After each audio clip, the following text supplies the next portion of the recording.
Care അക്കാഡമിയിലേക്ക് എല്ലാവർക്കും ഒരിക്കൽ കൂടി സ്വാഗതം. കേരള ബാങ്ക് ഓഫീസ് അറ്റൻഡന്റ് തസ്തികയിലേക്ക് നടത്തിയ സൊസൈറ്റി കാറ്റഗറിയുള്ള ഉദ്യോഗാർത്ഥികളുടെ റദ്ദാക്കിയ പരീക്ഷ പുനഃസ്ഥാപിച്ച വിവരം എല്ലാവരും അറിയുന്നുണ്ടാവും. അപ്പോൾ അതിനെ സംബന്ധിച്ച് റദ്ദാക്കിയ പരീക്ഷ പുനഃസ്ഥാപിക്കുകയും അതിന്റെ ബാക്കിയുള്ള തുടർ നടപടികളൊക്കെ തന്നെ PSC ആരംഭിക്കുകയും ചെയ്തിട്ടുണ്ട്. അതിന്റെ സർട്ടിഫിക്കറ്റ് വെരിഫിക്കേഷൻ കാര്യങ്ങളെല്ലാം തന്നെ അടുത്ത ദിവസങ്ങളിൽ നടക്കാൻ പോവുകയാണ്. കേരള ബാങ്ക് ഓഫീസ് അറ്റൻഡന്റ് തസ്തിക മാറ്റത്തിനുള്ള നിയമ നടപടികൾ PSC പുനഃസ്ഥാപിച്ചു എന്നുള്ള വിവരം എല്ലാവരും അറിഞ്ഞിട്ടുണ്ടാവും. പരീക്ഷ എഴുതിയവരില് യോഗ്യരായവരില്ല എന്ന് കണ്ടെത്തി ജൂലൈ 7-ന് പരീക്ഷയും വിജ്ഞാപന നടപടികളും PSC റദ്ദാക്കുകയുണ്ടായിട്ടുണ്ടായിരുന്നു. എന്നാൽ അപേക്ഷകരുടെ യോഗ്യത സംബന്ധിച്ച് കേരള ബാങ്ക് വ്യക്തത വരുത്തിയതിനാൽ നിയമ നടപടികൾ പുനരാരംഭിക്കാൻ കമ്മീഷൻ അനുമതി നൽകുകയായിരുന്നു.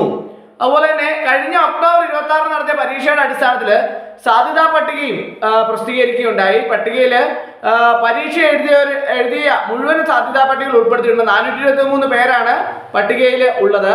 ഇവരുടെ രേഖാപരിശോധന നടത്തി യോഗ്യരായവരെ ഉൾപ്പെടുത്തി റാങ്ക് പട്ടിക ഉടൻ തന്നെ തയ്യാറാക്കാൻ ഉള്ള നടപടികളൊക്കെ തന്നെ ആരംഭിച്ചിട്ടുണ്ട്. രേഖാപരിശോധനയുടെ തീയതിയും സ്ഥലവും സാധ്യതാ പട്ടികകൾ ഉള്ളവരെ മൊബൈൽ വഴിയും തങ്ങളുടെ പ്രൊഫൈൽ സന്ദേശം വഴിയൊക്കെ PSC അറിയിക്കുന്നുണ്ട്. അതുപോലെ തന്നെ 150ഓളം ഒഴിവ് തസ്തിക മാറ്റ വിഭാഗത്തിൽ നിലവിലുണ്ട് എന്നുള്ളതാണ് അറിയാൻ കഴിയുന്നത്. കഴിഞ്ഞ വർഷം ഏപ്രിൽ വിജ്ഞാപനം പ്രസിദ്ധീകരിക്കുമ്പോൾ 124 ഒഴിവുകളാണ് റിപ്പോർട്ട് ചെയ്തിരുന്നത്.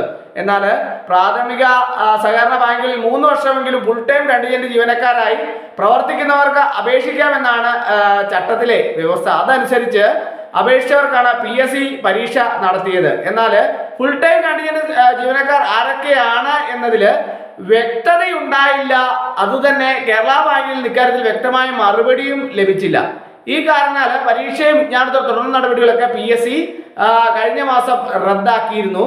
എന്നാൽ പരീക്ഷ എഴുതിയവരുടെ പരാതികൾ പെരുകിയതോടെയാണ് യോഗ്യതയെ സംബന്ധിച്ചുള്ള ചട്ടത്തില് വ്യവസ്ഥയിലെ കേരള ബാങ്ക് വ്യക്തത വരുത്തുകയും അതനുസരിച്ചാണ് PSC ഇപ്പോൾ തുടർ നടപടികളൊക്കെ സ്വീകരിക്കുകയും ചെയ്തിട്ടുള്ളത്. അപ്പോൾ കേരള ബാങ്ക് ഓഫീസ് അറ്റൻഡന്റ് തസ്തികയിലേക്കുള്ള പരീക്ഷ എഴുതിയ സൊസൈറ്റി കാറ്റഗറിയുള്ള ഉദ്യോഗാർത്ഥികളുടെ നിയമനം സംബന്ധിച്ചുള്ള തുടർ നടപടികളൊക്കെ തന്നെ പുനരാരംഭിച്ചിരിക്കുകയാണ്. അത് സംബന്ധിച്ചുള്ള ബാക്കിയുള്ള കാര്യങ്ങളൊക്കെ തന്നെ PSC നടപടികൾ തുടർന്നു. അതുപോലെ തന്നെ ഷോർട്ട് ലിസ്റ്റ് പ്രസിദ്ധീകരിച്ചു.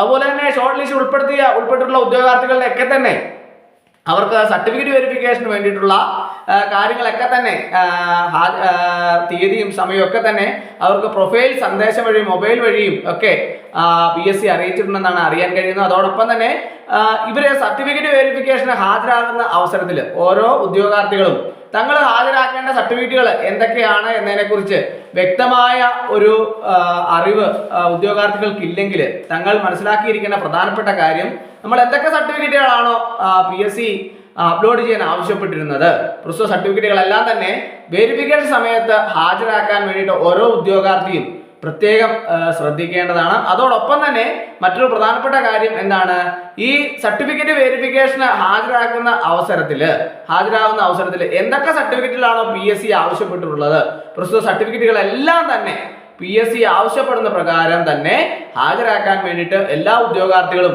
പ്രത്യേകം ശ്രദ്ധിക്കണമെന്ന് ഒരിക്കൽ കൂടി നിങ്ങളോട് അഭ്യർത്ഥിക്കുകയാണ്. അപ്പോൾ റാങ്ക് ലിസ്റ്റിൽ ഷോർട്ട് ലിസ്റ്റിൽ വന്ന എല്ലാ ഉദ്യോഗാർത്ഥികളും തന്നെ കൃത്യമായിട്ട് തന്നെ സർട്ടിഫിക്കറ്റ് വെരിഫിക്കേഷന് ഡേറ്റ് സമയവും തന്നെ 2 ദിവസങ്ങളിലായിട്ടാണ് സർട്ടിഫിക്കറ്റ് വെരിഫിക്കേഷന് സമയം തന്നുള്ളത്. അതെല്ലാം തന്നെ കൃത്യമായിട്ട് പൂർത്തീകരിക്കാൻ വേണ്ടി എല്ലാവരും ശ്രദ്ധിക്കണമെന്ന് ഒരിക്കൽ കൂടി നിങ്ങളോട് അഭ്യർത്ഥിക്കുകയാണ്. അപ്പോൾ ഇന്നത്തെ ക്ലാസ് എല്ലാവർക്കും ഇഷ്ടമായെന്ന് വിചാരിക്കുന്നു. ഒരിക്കൽ കൂടി എന്ന് പറഞ്ഞു നിർത്തട്ടെ. നന്ദി, നമസ്കാരം.